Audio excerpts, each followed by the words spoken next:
Hi everyone, welcome back to the French Connections HCB YouTube channel. Today we're going to talk to Tony and Natasha about their move to the lovely area of Sarlat in the Dordogne and their journey to starting a gîte and a few little tips and hints about their advice for moving to there. If you like what you see, please like and subscribe to the channel, and don't forget to drop us a comment in the box below if you have anything you want us to share. Enjoy! Hi Natasha, how Tony, how are you doing? Very well, thank you, Jen. Hello. How are you? Very well, thank you very much for asking. It's very kind. I don't think I'm having a lovely day as you though, because it looks lovely and sunny over there. It is. Yeah. It's the weather we've noticed. I think that's a big factor here is compared to England. We do get a lot more time to spend outside. So lovely. Okie dokie. So let's start at the beginning, I guess. It's probably a good place to start as any. Why France, apart from the lovely weather? Do you want to answer that $1 one? million question. The $1 million question. Just fell in love with the place, but the culprit of that was spending time in lockdown, watching all the Place in the Sun programs, and thinking, why not us? Yes, and then we visited France a few times since then and fell in love with Dordogne. So yes, that's why. Yeah, lovely. That's why. So you ended up in the Dordogne. So tell me about how you ended up. It's Sarlat down there, isn't it? Yeah, we're just outside of Sarlat. We're about 9 kilometers from Sarlat in a place called Castelnau-le-Chapelle, which is a very famous castle. And we're in a hamlet, literally walking distance from where that is. Very beautiful. And yeah, it's just that not only have we moved to somewhere where we wanted, we like the area, but the people, I can honestly say the people have been so embracing. Even yesterday, we had a picnic with our neighbours that invited all the neighbours from the hamlet, and it was so nice and special, and it's significantly helping with our French as well. Yeah, I bet it is. You have to just dive in, right? Yeah. Just get involved. So did you travel around before? Did you know France well before you decided to live there? I think we travelled to some other regions. I wouldn't say we knew it reasonably well, but yeah, we've been on holiday to a number of other regions, like the Champagne region, Loire Valley, and obviously northern France. But there was something special around the Dordogne that drew us in. I think it's just I can't describe it. It's the climate that you get here, but it's very lush and green as well. And a lot of people automatically think southwest France is quite arid and quite dry. Very fortunate that it does stay quite green, it would appear. So that's also appealing. So it's really nice. very much like the UK, I guess, in terms of the plants and stuff, but it's the scenery is so much better. Really good. And tell me a little bit about your actual journey from when you were watching in lockdown, probably back to back, A Place in the Sun, and thinking that could be us. What was the next step? Take me through those stages to when you bought your place. Yes, it took us a while to actually come to a decision. So we came to this area for 3 years in a row, just to look around, viewed some properties. Nothing was quite hitting the mark, and then suddenly Tony found this amazing property that's not quite finished, and we always said to the agent, we don't want a big project. We don't want a big project. Famous last words. Exactly. And it was just magical. As soon as we walked through these gates, looked at each other in silence, and eyes, like, you didn't even need to say anything. Our eyes lit up, and like, this it just got you in the gut. It just does, doesn't it? Yeah. Yes. I think we were trying to be sort of, low key to sort of let the agent know, well, we're interested, but not too.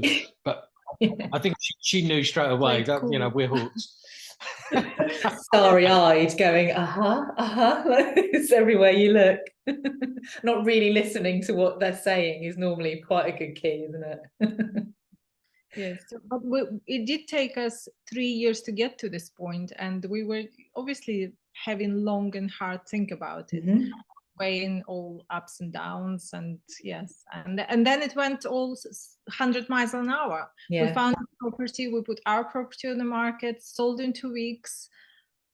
There was so much to get into place, and and it happened. Yeah, happened nice and quickly. You made it work. I think some of the due diligence we did is quite comical, really, because we had a small hire car when we first found the property. We come back and we said, well, let's double check, all the amenities are in, the right areas. And I think I drove, I'm not joking, around 230 kilometers, but within a sort of 20-kilometer sort of circle, we were going up and down to the supermarket this way, that way, to the doctors this way, that way. To really, because it's important to make sure that you've got all the right amenities in what you feel comfortable distances. And we tried in darkness, we tried it in daylight. And wow, you really covered all the bases. Yeah, but I think we was here for a week, so why not? And I think it's really paid off, because we have, like I said, we've found a real gem, but we've found a gem in a location that's really, really key for us. And that's important. And it's something that we hear quite a lot, actually, is that people want to, they want a new life, and they want a fresh start, and they want to find, the beautiful property, but they don't want to be completely detached, really, if they're honest with themselves, from all the amenities that they need. So good for you for finding somewhere that really ticks all the boxes, for sure.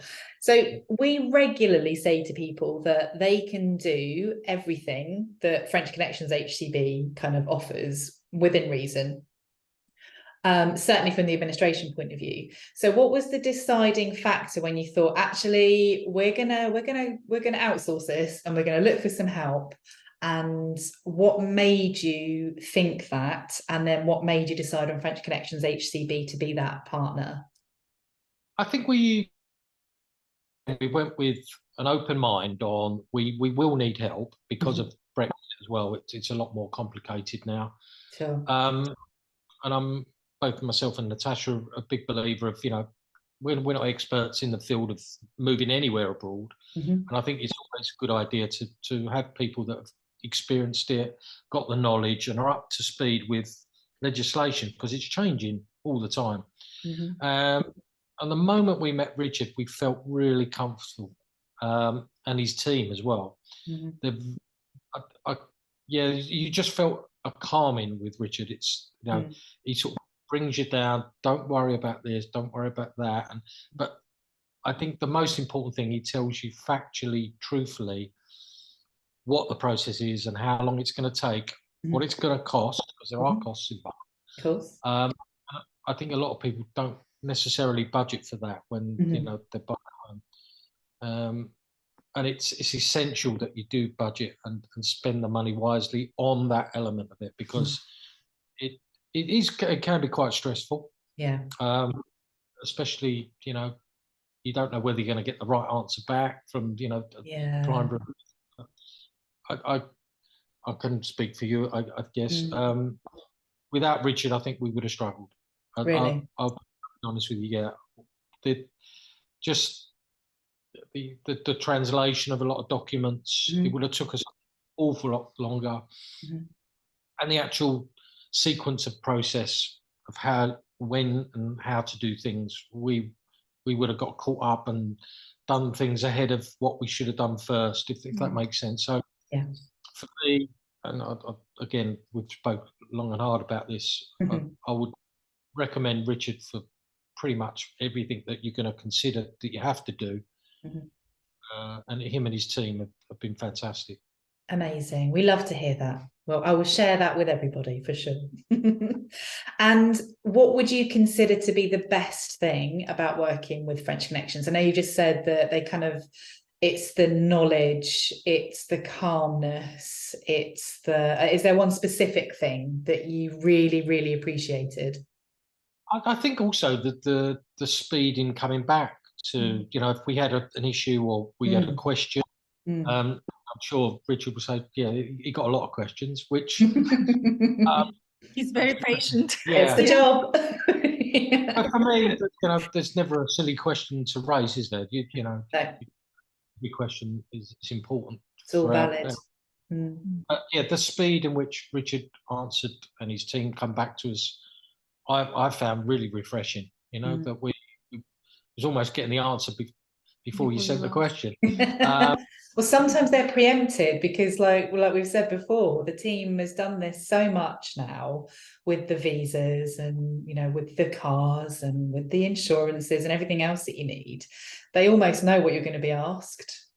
Yeah, and I think the other really key factor for us was the clear layout and path of how it was all going to work and what we needed, when we needed it, what the costs were at each stage.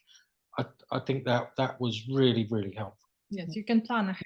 You can your finances, your time, everything is just perfect. And it's such an emotive time, isn't it? I mean, it's a big thing to do. We try and get people to not forget about what a lovely thing they're doing, you know, moving to such a beautiful country and somewhere they've clearly fallen in love with. Hold on to that, because there are going to be times that are going to be challenging throughout this process, but I think you probably agree it's well worth pushing through. Yeah, definitely.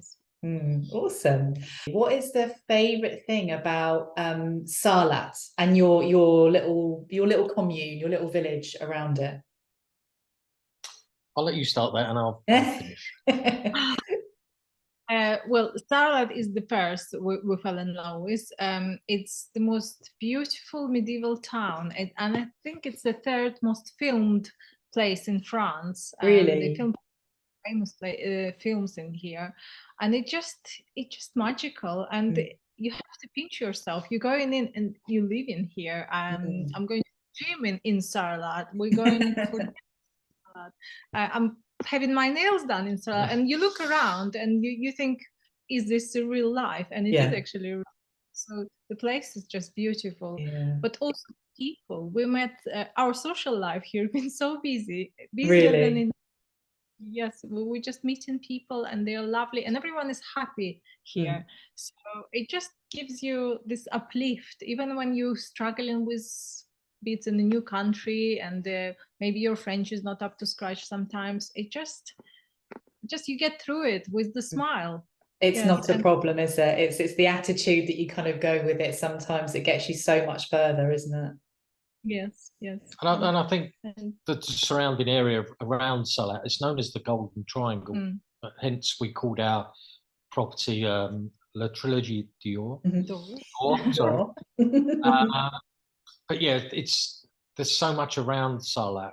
I mean, Sarlat is sort of the main hub where a lot of the, you know, your big supermarkets and everything you need are around it. But there's so many other towns and villages around and the surrounding area that we're still discovering areas now that I think it's going to take us years. I was going to say that's a real joy, isn't it? Is that you find this amazing place and then you live in it and you think there are a million other amazing places around here. So what a wonderful place to discover and to grow into. Yeah. We had a gentleman that's been here for 30 years, an English gentleman that does some construction work still in France, sort of semi-retired, and he come here to look at a little bit of work for us, and he said he's never been to this section, and he only lives literally 6 kilometers from here. Wow. He actually got lost going home, and he said it's the first in 30 years. It gives you. You'll never get fed up of trying to discover new areas, and it gives you an idea of the scale, doesn't it? Especially coming from the UK, because London or Essex was home, wasn't it? Really. Yeah. So and that's another thing. And here you notice. Sorry to cut across. Is the traffic? There's.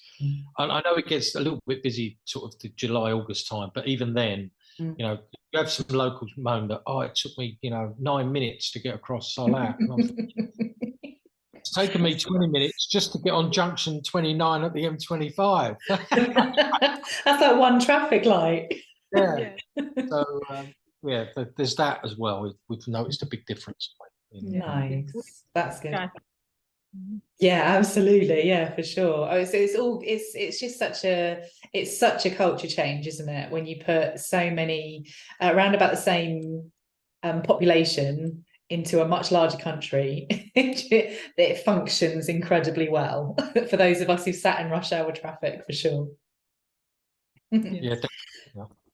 So a lot of what you've taken on in a very short space of time, considerably, because when did your journey start? When did you actually set foot in France and think like, this is it? in February. In February last year. This year. This year, perfect. So a lot of what you're doing is creating what a lot of people, especially from the UK, is kind of the dream to do. It's, find somewhere that does or doesn't need a little bit of work. Usually a little bit of work turns into a lot of work, which is all part of the journey, and start a gîte and do the gîte thing. And you have done that. Yeah. So can you share a little bit about how you found that journey? Because I know that's going to be fascinating to a lot of people. Yeah, I mean, we were fortunate that we had two of the properties here that were ready to move into, that didn't need, one of them may need, our own stamp, but essentially they're all done. They've done a very good standard. So we were very fortunate that we had somewhere to live from the moment we arrived. Then we have a larger house, which we're going to possibly split into some gîtes or keep it as a large house and rent it out. That structurally is all sound. It just needs fitting out internally. So we're starting that process now, taking our time, because again, we don't want to rush without planning and understanding what the clientele want and what the guests want. Again, taking a lot of advice from people that are already here before we rush into sort of putting internal walls and things up. So started that process. We just ordered some windows for that. But yeah, I think the main thing is to get the grounds looking nice, because plants make, I think, it was a bit of a blank canvas when we arrived, which we knew. So we've been concentrating on the gardening and landscaping side when we first arrived. And now we're getting ready for our first guests. We was fortunate that we had a magnificent swimming pool already built and functioning here, which is lovely. Yeah, everyone that comes just goes, wow. And it's the real draw is the swimming pool area. And what would you say is an important characteristic or personality trait that you've really drawn on to make it work kind of successfully in France? Our characteristics, you know. Yeah. Give me your positives. Give me the things that you think, I'm glad I am. I think both myself and Natasha have been fortunate to travel quite a bit. So we've seen many cultures and understood, how to adapt with people and respect cultures as well, and different countries around the world. But also our careers, as we've been very customer facing, quite demanding in some of the areas that we worked in. Sure. I think that's give us a good background on what people are expecting and what we want to deliver as part of that is an experience that they don't just come once, they hopefully come again and again and again. Yeah. And it's about, for us, it's meeting new people, which for us, that's what life's about, is not just working and building a business here, but enjoying it at the same time. And I think that's paramount. And I can honestly say, we've the whole time we've been here, it's been a bit fast, because obviously we want to capture this season as a sort of learning curve, but also I think we're quite perfectionists in we want it right as well. We want to get it right first time. Yeah, absolutely. Absolutely. So have you ever lived in a different country, Tony? I know Natasha has, but have you ever lived in a different country? Only for a short period of time, many years ago in Tenerife. I worked there for a little while. But obviously, Natasha, you've moved from your homeland of Ukraine to, was it the UK first? Yes, UK over 20 years ago. So yes, I have made a move once. I did question myself over the last 3 years, can I do it again? Really? Yeah, having done it before, yeah. Yes, it's not the easiest thing to do, but it's interesting, it's challenging, it's exciting, and yes, why not? You learn a lot about yourself, don't you? You do learn a lot about yourself each time, for sure. And I bet you're so pleased you've done it. Yes, I am. Can you share, I know it's only been a short time in the grand scheme of things, but it's lovely to talk to people really right at the beginning of their journeys as well. You must have sort of sat at some point, whether it's the local village, whether it's the local city, and gone, I feel really at home here. What was that moment for yourselves? For me, it was within the first month of once we'd got our possessions, because they sort of come a few weeks after we had arrived. Okay. Once we got settled and moved the furniture in, sat down, and we went for a coffee down in our local hamlet. It's a little restaurant, coffee shop, and I just sat there. The sun was out, the birds were singing, and immediately for me, it felt like home. And I can honestly say, it almost brought a tear to my eye to think we are so fortunate and lucky to experience this and give this a go. And yeah, for me, it feels like home already. That's lovely. So quickly. That's brilliant. And you're a big part of that. You and your community, obviously, is a massive part of that. I can't stress enough. Our neighbours, our direct neighbours, even the surrounding neighbours from other villages we've met, have all been overwhelmingly supportive in everything. I mean, we've got an elderly gentleman living next door with his wife. He's in his 70s, and I had some rubbish to get rid of that we couldn't normally take to our sort of normal refuge. And he drove me to the refuge centre, which was about 10-15 minutes away. And there he is helping me unload the back of my car. And I'm saying, no, I can do, no, I'm here to help. And things like that, you know, we get invited, like Natasha was saying, our social life. Come round for dinner, you know, nothing's too much of a problem. He's been in helping us plant and show us, you know, the plants we need. Yeah, it's been magical. The people, I think, have made the journey so much easier today. That's amazing. That's great to hear. Yeah. How about you, Natasha? Have you had a I feel at home moment? I did. One morning, probably a bit later than Tony. We have a little dog, so I came out in the morning with her, let her out, and I looked up, the birds singing, hot air balloons flying above. Wow. And then I just thought, this is happiness. This is happiness. Yes, the sunshine warm on your face. It's just the magical moments we're living through here. It's lovely, isn't it? So when I ask people that, so many of it is about being outside as well. I was sat outside, or I was walking outside, and it's having that space around you. It's like, I mean, this I'm not here, shock horror, but this is just the most beautiful part of the country as well. And it's just to stand out and go and just feel a real decompression. I get that a lot from people. Yeah, for sure. Good to hear. It's good to hear.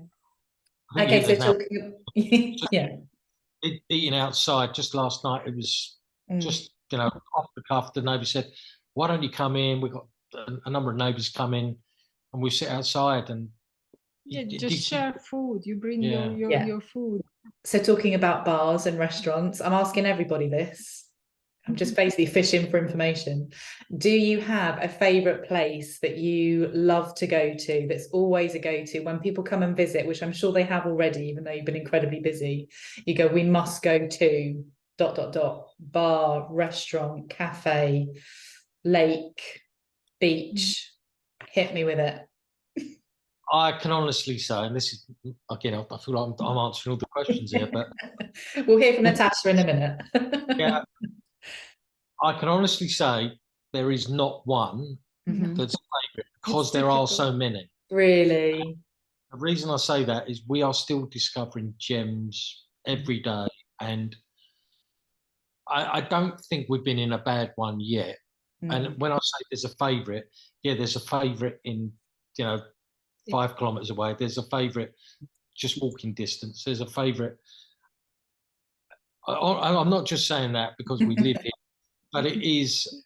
There are so many good, fantastic restaurants, cafes, walks, riverside beaches, as you just, sandy banks. I don't think we've got one particular favourite. We've got a number, haven't we? We have a number. Yeah. For me, I wouldn't say it's bars or restaurants, although I love food. Yeah. My recent discovery is Chateau de Milans. It's not as it is advertised, but in 3 years we were coming here, we didn't manage to visit it, and I've done it a couple of weeks ago, and honestly, I did not want to leave. Really? I was so happy. This is Chateau where Josephine Baker lived. It was a place, and the gardens and the place itself. I was emotional in there. I was listening to the guide, and I was getting emotional. And I went with my sister and mom, and now I'm just, Tony, you must go. We must have to go. Yeah, sounds like it. It's a must. It's on my list. If you were to speak to anybody, which I'm sure they do, I'm sure you've had friends that have already come out and said, we'd love to do this. What advice would you give them? I would say, don't rush into the first property you see, because we see some, we think, oh yeah, that's really nice, and take your time, but look at not just the property, like we said earlier, look at the surrounding area. And if you want to run it as a business, you've got to be sort of reaching for the sky in terms of location, desirability for people that come, different sections of the community that you want to come. So not just people that want to visit a castle. Yeah. Like we discovered here, the skies of a night. So you have a lot of astronomers come here looking at the sky. They call it sky gazing.